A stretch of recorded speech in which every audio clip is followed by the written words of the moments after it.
শাশুড়িকে ধারালো অস্ত্র দিয়ে কোপানোর অভিযোগ উঠল বৌমার বিরুদ্ধে। ঘটনাটি ঘটেছে শনিবার দুপুরবেলা নদিয়া গয়েশপুর সগুনা গ্রাম পঞ্চায়েতের অধীনস্থ লিচিদরা শ্মশানপাড়া এলাকায়। এই ঘটনায় ইতিমধ্যে চাঞ্চল্য ছড়িয়েছে এলাকায়। যদিও গুরুতর অবস্থায় আশঙ্কাজনকভাবে উদ্ধার করে নিয়ে যাওয়া হয়েছে শাশুড়িকে কল্যাণী জওহরলাল নেহরু মেমোরিয়াল হাসপাতালে।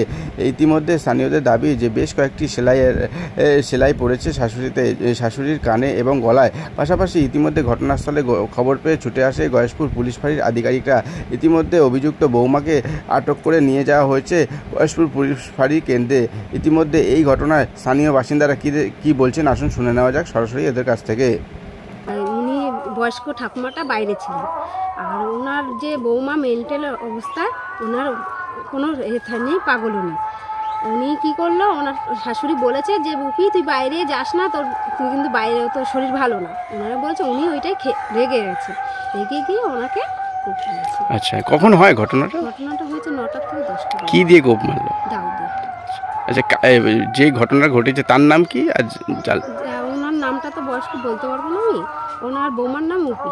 আচ্ছা, ঘটনাস্থলে কি পুলিশ এসেছিল? পুলিশ পরে এসে, অনেক পরে। আচ্ছা, কি দিয়ে কোপালো? দাও দিয়ে কোপেছে।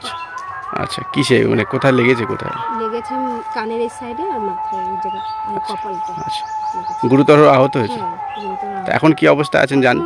আমি হাসপাতালে নিয়ে গেছিলাম, এখন উনি সুস্থ আছে, ওনার সেলাই পড়েছে অনেক কটা। আচ্ছা, আর অভিযুক্তকে কি থানায় নিয়ে গেছে? বলে ওনার বৌমাকে নেওয়া হয়েছে আর ওনার বড় নাতিকে নেওয়া হয়েছে। ওনার স্বামীরা এখনো হসপিটালেই আছে। বলছি, এর আগেও কি এই ঘটনা ঘটেছে? এরকম হয়নি, কিন্তু এইবারই প্রথম হলো।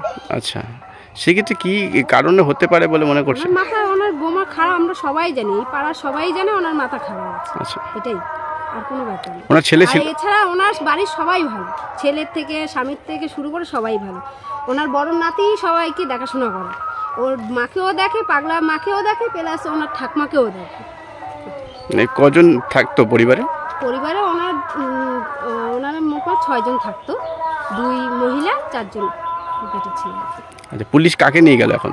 তা নিয়ে গেছে ও মেলটেন বৌমাকে নিয়ে গেছে, আর নিয়ে গেছে ওনার বড় নাতিকে। সেই সময় কি তারা ছিল ঘরে? হ্যাঁ, ওনার ছিল। তাদের সামনে কি ঘটনা হয়েছে?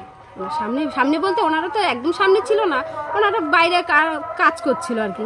ওই কাজের মাধ্যমে ওই পিছন থেকে এসে এই জিনিসটা করা হয়েছে। আচ্ছা, আপনার নামটা? আমার নাম সোমা মণ্ডল, স্থানীয় বাসিন্দা। পাশে।